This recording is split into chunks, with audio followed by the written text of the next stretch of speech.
Good morning and welcome. I'm so happy to be here with you this morning. We'll sing each of our Giving Voice songs 3 times through. Come, come, whoever you are, wanderer, worshiper, lover of leaving. Ours is no caravan of despair. Come, yet again, come. Come, come, whoever you are, wanderer, worshiper, lover of leaving. Ours is no caravan of despair. Come, yet again, come.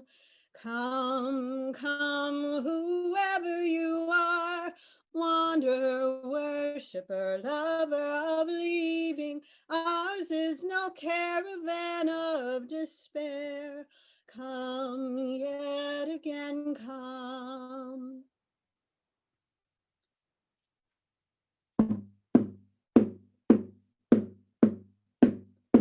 Gathered here in the mystery of the hour, gathered here in one strong body, gathered here in the struggle and the power. Spirit, draw near. Gathered here in the mystery of the hour, gathered here in one strong body, gathered here in the struggle and the power. Spirit, draw near. Gathered here in the mystery of the hour, gathered here in one strong body, gathered here in the struggle and the power. Spirit, draw near.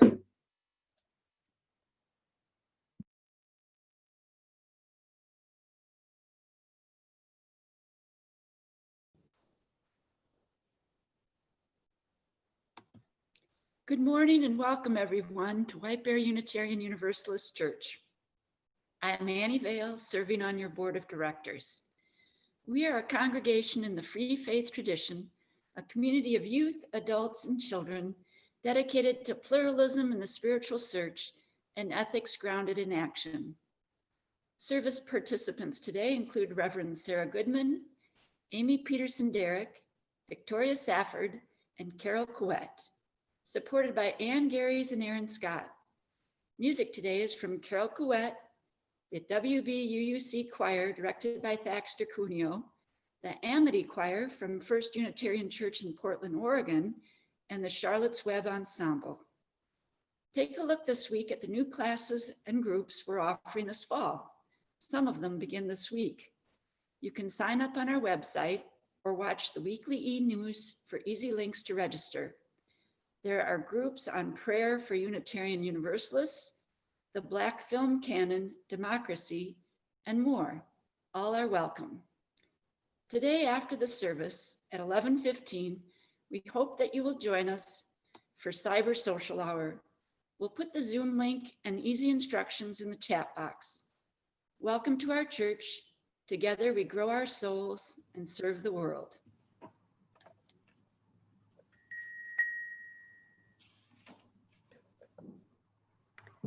Come in. Come into this space which we make holy by our presence. Come in with all your vulnerabilities and strengths, fears and anxieties, your loves and hopes. For here you need not hide nor pretend nor be anything other than who you are and who you are called to be. Come into this space where we can heal and be healed, forgive and be forgiven. Come into this space where the ordinary is sanctified, the human is celebrated, the compassionate is expected. Come into this space. Together we make it a holy space. Janet Urbanowitz will light the chalice.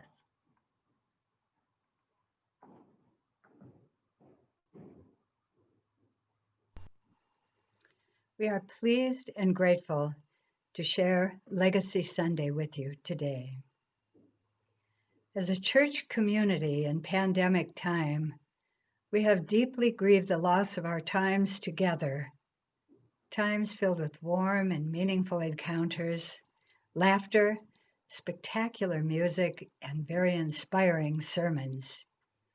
And we have deeply missed our beloved church building that so beautifully reflects our values and our love of nature, and that we have claimed each week to be the place we make holy by our presence. Paradoxically, we have discovered in our Zoom gatherings that what is keeping us apart is also in some ways bringing us closer together. In our small group sessions, we find that we are sometimes sharing deeper and more meaningful thoughts than we would likely be doing in greeting each other at church. We are also aware that we are connecting with friends and members, new and old, who live far away or find travel to Maple Street difficult, but can now join us together apart. As we envision our future as a congregation, we see all of us gathering together once again in our beautiful church building, inviting others in and still continuing to reach out to our online community. This expansive future of WBUUC is what is secured by our church's endowment fund. Thanks to the generous contributions of church members who have to date included the church in their estate planning, we have a solid foundation of nearly $400,000 in the endowment fund. But we need to reach an amount of $1 million in the fund to be able to draw on it to support our initiatives. We invite you to make a legacy gift to the endowment fund as part of your planned giving. In doing so, you will join other church members of our legacy circle in helping to sustain our church over the long term. Please speak with any endowment committee member to learn how. I light the chalice this morning in honor of all church members who contribute to the WBUUC Endowment Fund, who through their generosity help ensure that others who follow us will have the opportunity to grow their souls and serve the world among people like all of you, filled with warmth and kindness and humor, and committed to values of social justice and a free and disciplined search for meaning.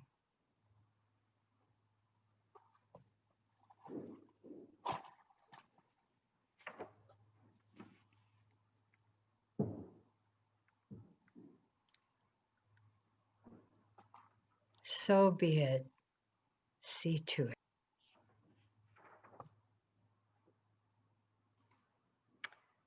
Phil Williams and Kate Christopher have a special announcement about why they have joined others in our congregation to support the future of this community through the endowment fund.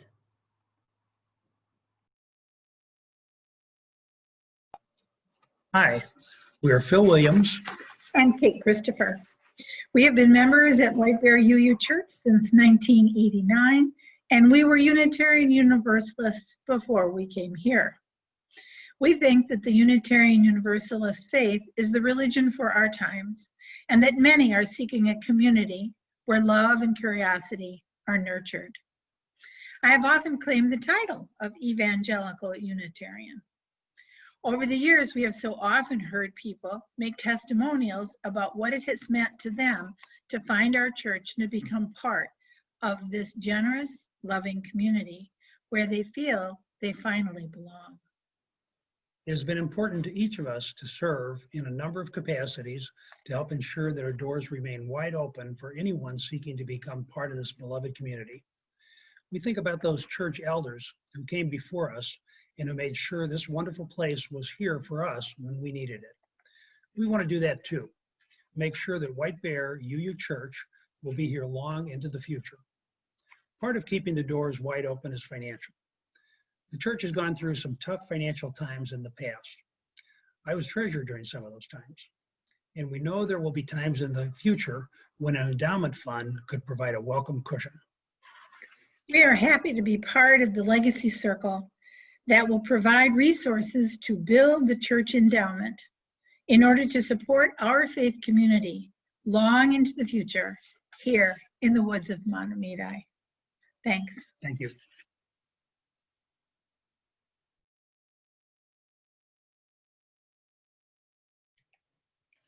Join me in our opening words.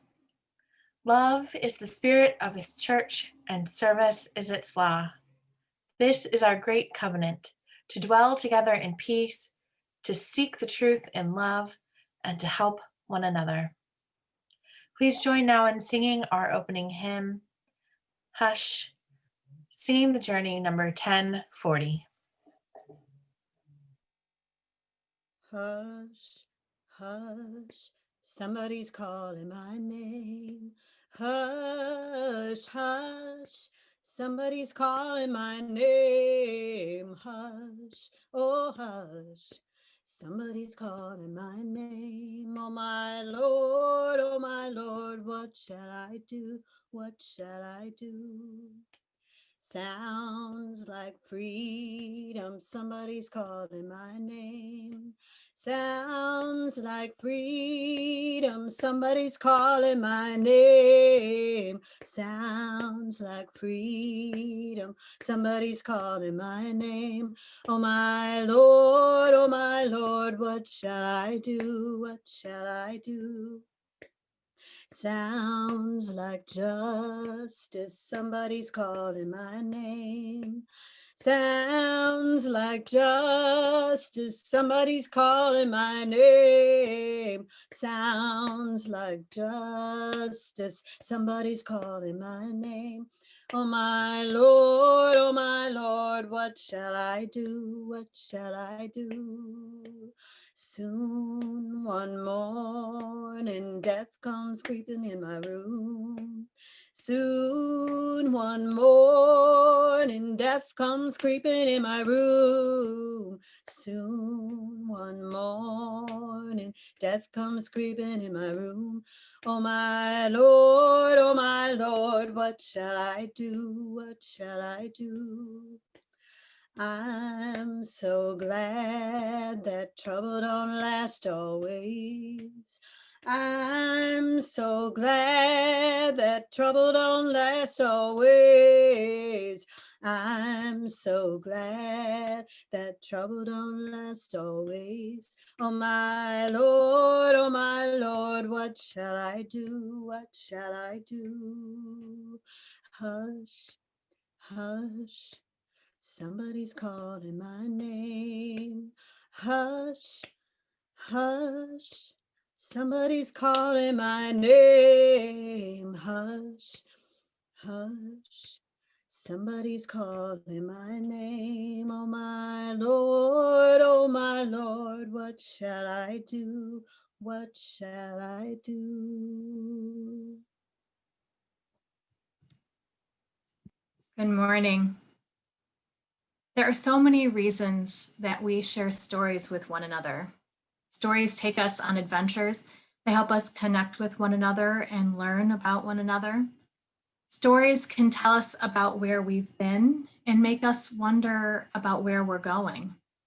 And sometimes stories can give us guidance, like a beacon of light, when we aren't sure of who we are or who we are called to be. These stories, when told over and over again, might start to feel like they live inside of you. They travel with you wherever you go, ready to be retrieved and retold whenever you feel lost, providing warmth, light, and connection. The story of our flaming chalice is like that. It's a story that has been told and retold in our congregation and in other Unitarian Universalist congregations over and over and over again. And so it lives inside many of us. Maybe this feels true for you. I'm going to share the story of our flaming chalice this morning, as I have shared it before. But first, I'd like to invite you to take a moment, take a breath. Close your eyes if you are comfortable, and notice for just a moment where this story and stories like it live inside of you, located inside of you. Where do you hold these stories so that you can find them when you need them most? What do these stories make you wonder? And what do they call you to? Take a breath as we share the story together. Once upon a time, not all that long ago, there was a great land over a great sea. It was not a time of peace in this great land. It was a scary time. There was a war, a great big world war. And it became known that there were people in this war-torn land that were in great danger, and they needed help escaping to safety. But there were many people that believed that we couldn't or shouldn't travel across the Great Sea to help, that it was too dangerous, or maybe that it just wasn't our job. Some people disagreed, including a Unitarian minister named Reverend Charles Joy. Reverend Joy believed that we shouldn't wait to help when there are people facing real danger, and that we should help get them to safety, even if it means taking risks ourselves. And so he and a group of Unitarians traveled across the great ocean to the great land into the danger, and they got to work. Reverend Joy and his team reached out to anyone who would listen, anyone who could help provide safe passage, money, transportation, anyone who believed as strongly as they did in the possibility of safety for those in danger. But the minister and his team ran into a problem. No one knew who they were, and they were worried that because of this, people might not trust them to lead them to safety. And why would they? Not only that, but Reverend Joy and his team spoke a different language than many of the people who needed their help. So the minister needed a little help. So he reached out to an artist named Hans Deutsch, who himself had escaped danger and was far away from his home country, but was so inspired by the minister and his team, and himself was dedicated to the cause of justice. And so Hans got to work.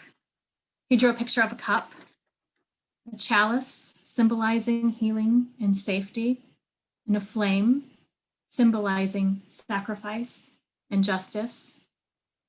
This chalice symbol helped Reverend Joy and the Unitarians working with the Unitarian Service Committee to lead thousands to sanctuary, to safety, away from the danger. After the end of the war, Unitarian and then Unitarian Universalist churches all over the country and world heard this story, and they were inspired by it. It became a part of them, and they were guided by the story's message, so they started lighting a chalice whenever they gathered. Over the years, this story has become a part of many of us, and we are reminded of this story each time we light a chalice, or maybe anytime we wear a chalice necklace or doodle a chalice in the margins in a notebook. And each time we light a chalice or retell the story or are inspired by the story, it changes and grows, and we become part of the story ourselves. This story is a part of us, but we are also a part of it. No matter where we are, our chalice symbol reminds us of our call to be a beacon of hope and justice, sanctuary. It calls us to grow and serve and love. May we carry that light with us, inside of us, wherever we go.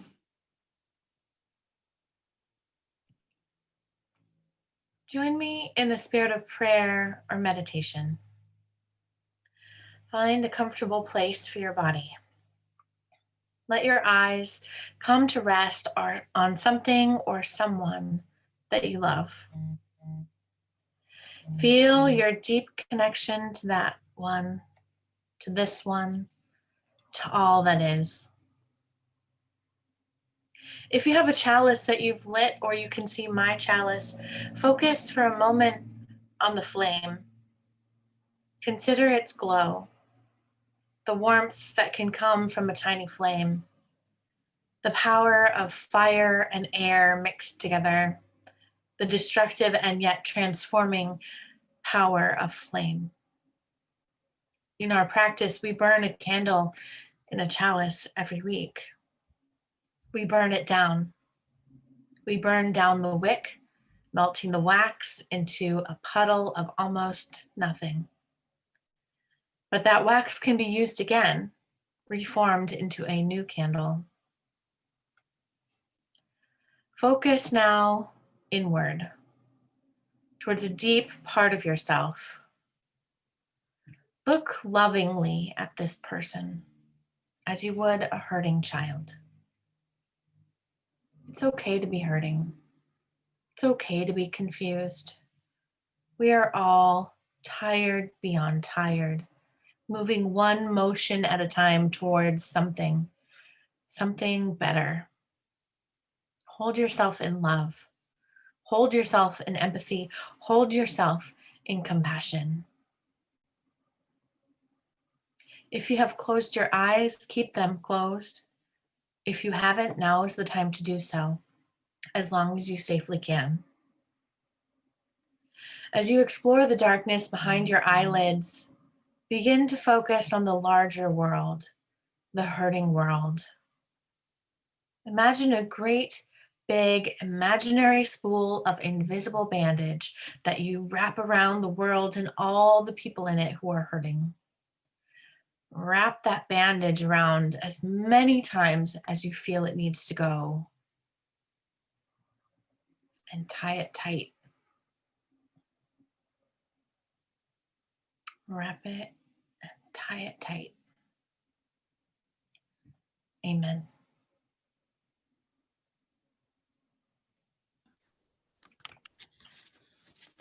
In these times, your financial support for our congregation matters more than ever. Please be generous.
Our first reading is from Stanley Kunitz from his poem, The Layers.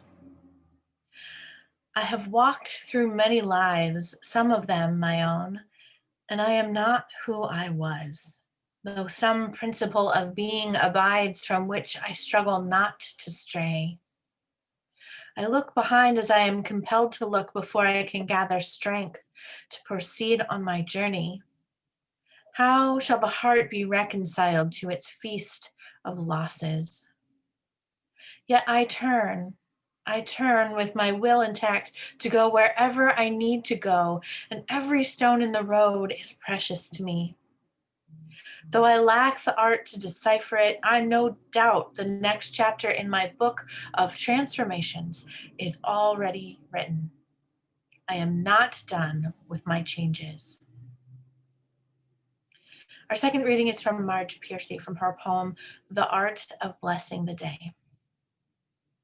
Attention is love, what we must give children, mothers, fathers, pets, our friends, the news, the woes of others. What we want to change, we curse and then pick up a tool. Bless whatever you can with eyes and hands and tongue. If you can't bless it, get ready to make it new. Our third reading is from Seamus Heaney from his play, The Cure at Troy. Human beings suffer. They torture one another. They get hurt and get hard. No poem or play or song can fully right a wrong inflicted and endured. History says, don't hope on this side of the grave.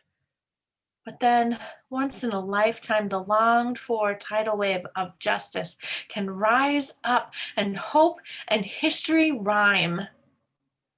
So hope for a great sea change on the far side of revenge. Believe that further shore is reachable from here. Believe in miracles and cures and healing wells.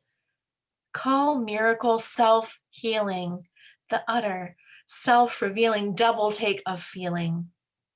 If there's fire on the mountain or a lightning and storm, and God speaks from the sky, that means someone is hearing the outcry and the birth cry of new life at its term.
So a shout out to the Amity Choir of First Unitarian Church in Portland, Oregon, who made that recording earlier this year, and to Carol Coet, whose award-winning song it is, and to our own choir, led by Baxter Cuneo, leading us on week after week, cheering us with music and just setting a beat we can dance to throughout this time of pandemic and politics, this time of such uncertainty and fear. We hear these voices, all this music on Sundays, and then all week long, it's in our heads and coursing through our bloodstream, and we know we're not alone. What we want to change, says Marge Piercy in her poem, The Art of Blessing the Day. What we want to change, she says, we curse and then pick up a tool. This is how change happens. You notice a thing, curse, condemn, name right out loud what isn't right, what isn't fair, what isn't just, what isn't true, and then pick up a tool. Whether that tool is a poem or a pen or a ballot or a piece of legislation or a task really small, a phone call to a friend when you're lonely or exhausted or afraid, or when you're afraid that they might be lonely or exhausted or afraid. Whether that tool is a set of principles or steps that you commit to live by, and a community of others that you commit to honor with mutual accountability, a family, a COVID pod, a church. Whether your tools are songs or words or acts of courage or ordinary basic kindness or prayers all by yourself. Attention, she says, is love. What we must give children, mothers, fathers, pets, our friends, the news, the woes of others. What we want to change, we curse. And recent months, recent years, recent days and hours have brought to us all manner of sadness and disaster worthy of our curses. What you want to change, you curse, and then pick up a tool. Bless whatever you can, she says, with eyes and hands and tongue. And if you can't bless it, get ready to make it new. Get ready for reformation, revolution, reclamation, restitution, restoration, recovery of what's precious and what matters when everything seems lost. Not everything is lost. Reformation is our theme this month, the practice of acting up, which is a sacred practice. I think of Reformation and I can't help but think of the Reformation, the Protestant Reformation, out of which emerged our own Unitarian Universalist tradition in the early 16th century. A few years ago, one of you was traveling and brought me back a gift commemorating the 500th anniversary of Martin Luther, who in 1517 acted up so famously in Wittenberg by nailing his demands for change to the doors of the cathedral. One of you brought me this, my own pocket-sized Martin Luther in his black clergy robe with his own translation of the Bible, and in his hand, his weapon of choice, the lightsaber of theological argument, a quill pen. Up in the corner here, it says, Am Anfang war das Wort. In the beginning was the Word. So this is a nice inspiration in our month of Reformation, and a reminder that this work isn't new, this work of cursing and blessing and reforming the present world to shape a new future. It's 500 years old, 5,000 years old, and older than that. And we're just here to carry that work forward. What you can't bless in this world, you get ready to make new with all the tools at your disposal. And that's how we keep on. And thinking about acting up, which so many of us as children were repeatedly told not to do, especially in public. Oh, don't mind her, she's just acting up, as if it were always an act for children. Sometimes it's not, sometimes it's real, sometimes it's right. Orthodoxy loves obedience, but children don't. And adults act up as well, and some of them are prophets in our midst. I'm thinking of the death this spring of Larry Kramer, the brilliant playwright and unapologetic activist whose coining of the phrase act up in the late 1980s raised the volume on demands for funding and research for HIV and AIDS into a deafening roar. ACT UP is an acronym for the AIDS Coalition to Unleash Power, and they did. In the streets, in the media, in the halls of power, tens of thousands, hundreds of thousands of queer activists and allies noisily, angrily, inconveniently, urgently saving lives. After his death, Kramer was remembered fondly by a close friend who was a young doctor in the 1980s, leading the federal response to the crisis at the NIH. Kramer vilified him relentlessly on the street and on TV for letting government bureaucracy stall the search for a cure. And then he'd call him up at night and say, hey, I'm really sorry, Tony. It's not personal. It's just that calling you out is the only way to get coverage on this. And really, you could be moving faster. Why don't you come and chain yourself to the White House fence with us? Larry Kramer's doctor friend was Anthony Fauci.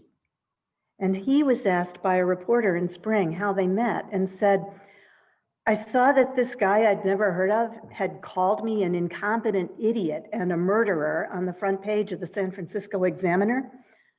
So Fauci asked to meet him to see what he could learn about how to do the work better and faster. And Kramer kept attacking him because he felt he had to, and Fauci understood that. And they were friends for 33 years, the oddest of odd couples. When I think of acting up, I think about what love requires, whether self-love or friendship, love of the stranger, love of God, love of truth, or love of this whole world. It's about acting upward. Go high, said Michelle Obama once. Upward, onward.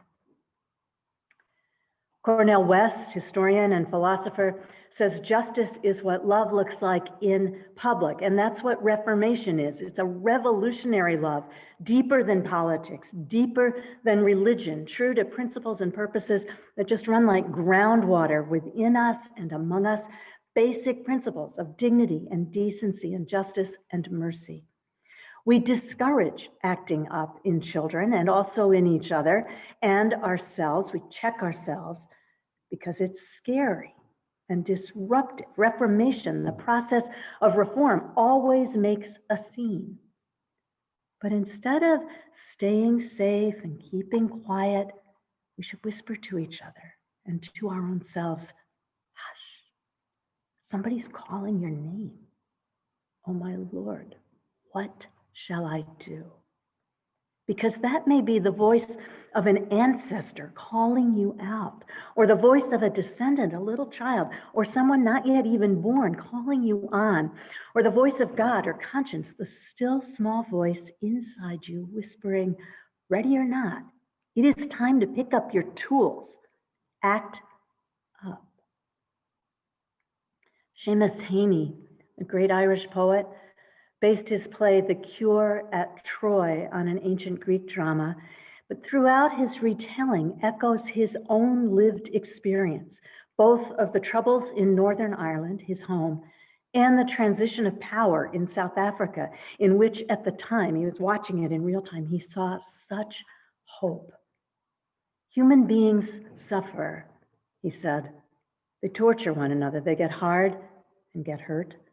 No poem or play or song can fully right a wrong inflicted and endured. History says, don't hope on this side of the grave, but then once in a lifetime, the longed for tidal wave of justice can rise up and hope and history rhyme. So hope for a great sea change on the far side of revenge. Believe that further shore is reachable from here. Believe in miracles and cures and healing wells. Call miracle self-healing. Someone is hearing the outcry and the birth cry of new life at its term. He believed that change could come, even in unlikely places. Change could come, but human beings would need to bring it, have to imagine not just the world or the nation or the situation transformed, but also ourselves. We have to imagine ourselves better and braver than we feel ourselves to be. We have to cast a line out to that vision and pull toward it. Believe that further shore is reachable from here, he said. Call miracle self-healing. I think of Reformation and how it differs just a bit for me from restoration or reconstruction. To me, Reformation doesn't want to make a thing the way it used to be, restore it to some prior grandeur. Reformation wants to strip a thing to its bones and start all over, the way children do with Play-Doh, or Tibetan monks with sand mandalas, blowing everything away, all the pre-existing patterns. Reformation wants to form it, shape it in unprecedented ways, imagine it all new. So you think, for example, of a goal like making America great again. And the trouble there Beyond its sickly sentimental racism and white supremacist dog whistle, the problem is the false foundation on which it wants to build. You can't make great again a thing that never was, but together, people can dismantle the faulty framework of a house and imagine, we could yet imagine, a nation that believes in its own promise. The longed for tidal wave of justice could rise up and hope and history rhyme. That reformation would require, as reformations always do, the dismantling of many structures, old constructions, monuments, institutions and entitlements, attitudes, assumptions and beliefs, habits, ways of being that for some of us feel comfortable and natural and normal, and for others feel, because they are, offensive to the point of soul deadening and oppressive to the point of literally deadly. Reformation is comprehensive in its scope. It's not just a matter of outgrowing and replacing an old suit of clothes and trying on something more stylish. Reformation means unstitching every stitch, deconstructing those old garments, unraveling the entire fabric till nothing remains but a tangle of threads on the floor, and you're standing there naked and exposed. Then you pick up your slender strand of hope, you follow it to its interconnection with other people's strands, and together begin the work of reweaving a new cloth. This is what Justice Ginsburg was doing all her life.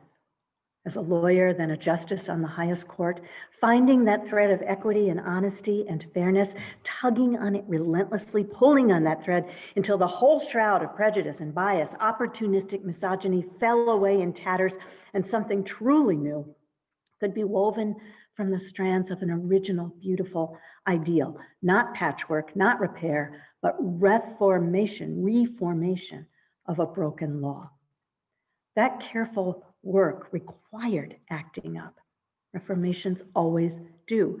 And in the moment, people almost always see that as uppity, unruly, unseemly, unladylike, dangerous, untimely, inappropriate. It's only looking backward at reform that we see the beauty and the integrity, the love and vision there, what seems in retrospect self-evident, the rhyme of history and hoping. Acting up is beautiful, and it's not pretty. You know, fevers act up, and rashes on your skin, fiery, raging outbreaks that you can't ignore, and their purpose is not to make you miserable and itchy, not to make your head hurt and your hair hurt and your skin crawl. Their purpose is to signal that something's wrong. Something's seriously wrong deep within. And so the fever fires up, the rash flares up, the body acts up to tell you something's got to change. Pay attention. Band-Aids and Advil and platitudes won't fix it. Discomfort sometimes is a gift. Our own religious way was born in Reformation, literally the Reformation, the great Protestant upheaval in the 16th century, which the Catholic Church felt at the time as a full frontal assault on the one true faith, rank heresy, while the Protestants themselves, protesting, believed that they were redeeming the essential core of Christian doctrine, a bright thread disentangled now from what they saw as papist extravagance and hypocrisy. All of it was messy, much of it unholy. How many millions of people died, were tortured, starved, imprisoned, burned for the love of Christ in those times, and also in every century to follow? On the far fringes of the Protestant Reformation, far beyond the comfort zone of Martin Luther's formula for change or John Calvin's shrill demands, other movements arose in different parts of Europe, in Italy and Spain, and what became much later Romania and Hungary, the Czech Republic, Poland. Others acted up in all kinds of unseemly and unruly ways, writing and preaching and living out heretical and inappropriate theologies so outrageous that they were charged by church authorities, both Catholic and Protestant, as Unitarians, deniers of Trinitarian orthodoxy, people bewitched by science and reason. They were charged and imprisoned and burned as Universalist, believers in the radical idea that all are saved without exception, universally, not just the rich, not just the powerful, not only the lucky or predestined, by definition, by virtue of being and being human. All are saved, not damned to hell. The way flowers and rivers and grasses and birds, our kindred, are saved by grace because they're inherently worthy, because we're holy through and through, even when we forget this or deny it or do terrible damage to each other. These were dangerous doctrines. They threaten the standing order churches and the underlying architecture of everything. But the early Unitarians, like the early Lutherans and Calvinists, like the Catholics themselves early on, and the first followers of Jesus, like all religious movements, the early Unitarians sought not to destroy religion, but redeem it.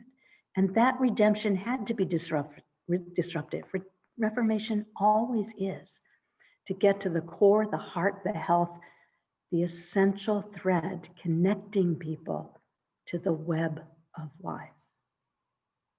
Over centuries of time, Unitarianism, Universalism, and eventually the Merge movement have themselves been challenged, both by hostile assaults from without, but also, and more importantly, by these fiery, searing, relentlessly tough-loving critiques from within. Revelation is not sealed, sings a line in our hymnal. Reformation's never done. The sure sign that something's alive and not extinct is that it continues to evolve. And this is never easy. You know that. You know it just from being a person.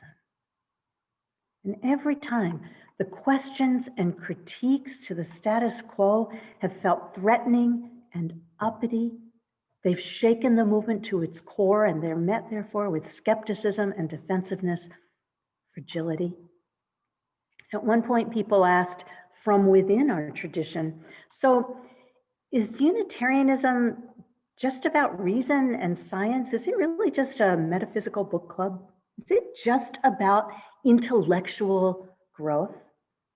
If so, said Margaret Fuller in the 19th century, and Emerson and others, it is nothing but a corpse-cold carcass, Emerson's phrase. And so the movement was transformed, reformed by the transcendentalist insistence on reverence, mystery, wonder. Some people walked out then, but most stayed. At some point, someone asked, so is it only about the worth and dignity of individuals, one by one, believing whatever they want, each independent of the others, all of them free agents crashing into each other? The movement was reformed again by those insisting on interdependent theologies of accountability and covenant. And again, some walked out, not interested at all in social justice, public witness, faith in action, but most stayed. Someone asked at some point, so is universalism a liberal Christian doctrine, or is it something else entirely now, sweeping up in its arms every living thing, concerned with atoms and astronomy, and also an ancient pagan understanding of how nature and the cosmos all cohere? And the movement changed again. Some left, some stayed. Some asked, can you really look around at this broken, bleeding world and smugly say all are saved without developing a mature theology of evil, a reckoning with human sin? And again, uncomfortable questions changed the texture of the fabric of the faith, but you can still trace a few original bright threads. More recently, more blatantly and beautifully, Unitarian Universalists, some, are asking, so whose faith is this anyway? Whose voices are at the center? Whose history is told by whom, and whose future? What would it look like if our congregations were seriously anti-racist, anti-homophobic, trans-inclusive? Who gets to say? What if white voices and white power didn't dominate anymore? This year, the UUA's Commission on Institutional Change published a report on their 3-year audit of white privilege and the structures of power in our congregations and our movement. It's called Widening the Circle of Concern, and it is heartbreaking and heartening, this reformation from within. And if we take the findings to heart, some people are going to leave. Some will say, they already are, I don't like this. Why do we need to change? We've always done it this way. We're so welcoming already. This does not feel like the church I grew up in. All this criticism makes me feel guilty. It seems like a lot of demands. If they don't feel like they're part of us, and they're so unhappy in our churches, why don't they just... This does not feel comfortable, they say. Why are they acting up? I'm not sure what my place is anymore. All this churn says to me that the movement is alive and evolving, thriving and well, leaning closer, ever closer to its promise.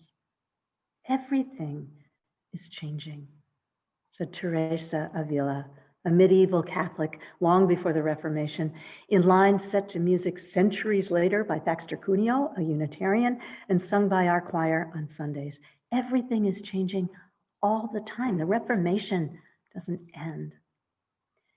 And you know this just from being a person, just trying to be who you are every day and who you're called out to be.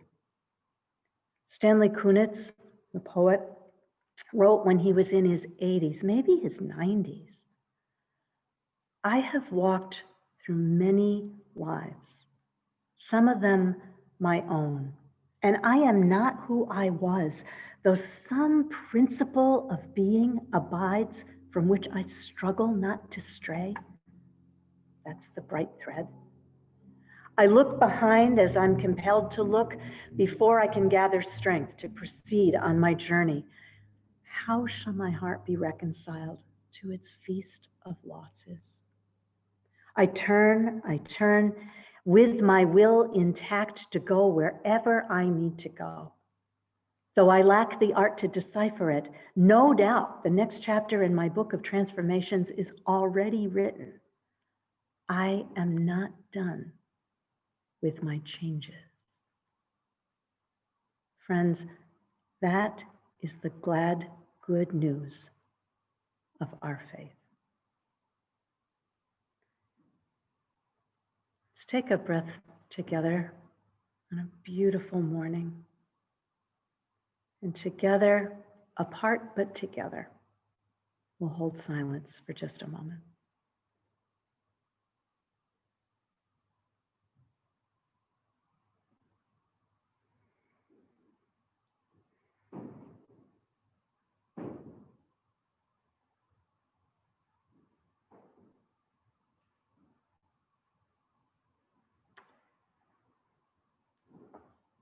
Our closing hymn is Turn Back. It's number 120 in the Gray hymnal, Singing the Living Tradition. It was written in the early 20th century in the midst of World War I. That was a time like the times that we're in now, with anxiety and disillusion thick in the air, and cruelty everywhere, poverty everywhere, the terrorism of Jim Crow, and pandemic lurking everywhere in the shadows. Turn back from the world you've constructed, it said, the world that's become so familiar. Turn back, it's time to act up and practice reformation. Look toward the world that might be.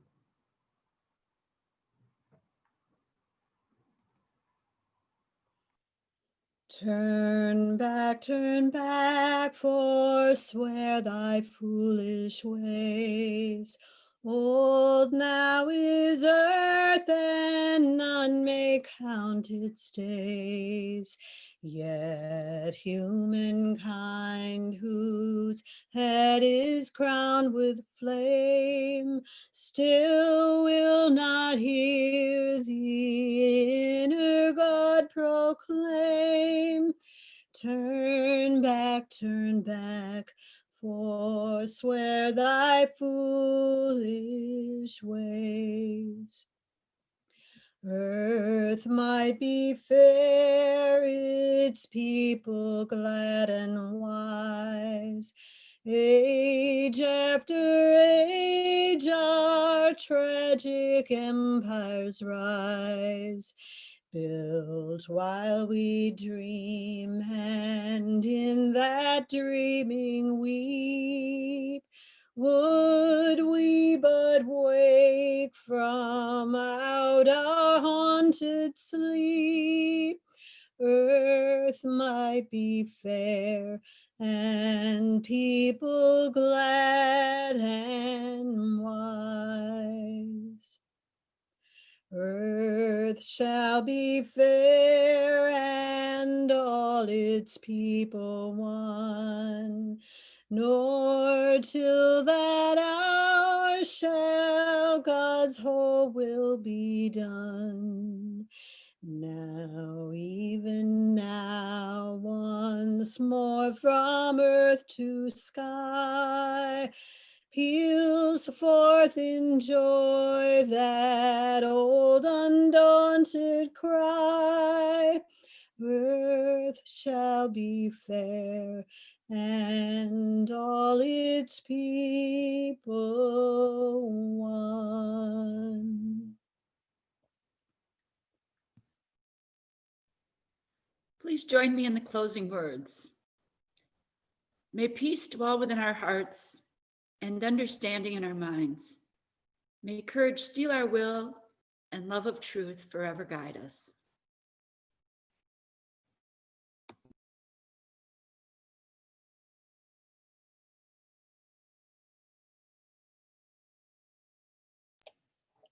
Friends, thank you for joining us.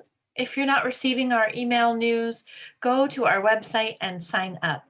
We'll send updates twice a week about groups and gatherings, updates from the board of directors, and more. Call or write with questions or to ask for help or to offer help. Please join us at 11:15 for Cyber Social Hour. This is a wonderful opportunity to connect with others in the congregation, to make new connections or renew old ones. We hope to see you there. We're sending you love from WBUUC at all of our locations. Stay well, stay connected, everyone. So be it. See to it. Amen.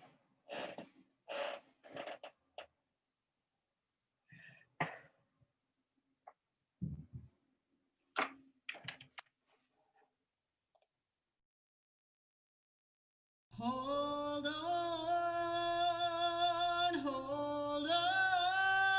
on, keep your hand on the plow, hold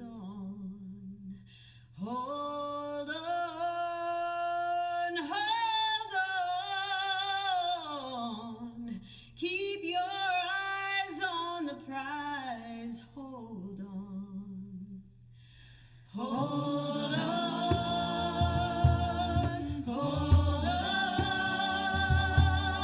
Keep your hands on the plow, hold on. Hold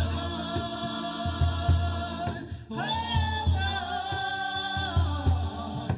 Keep your eyes on the prize, hold on.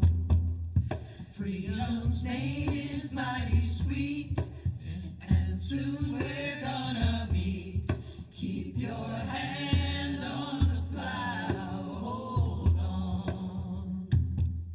I got my hand on the freedom plow, won't take nothing for my journey now. Keep your eyes on the prize,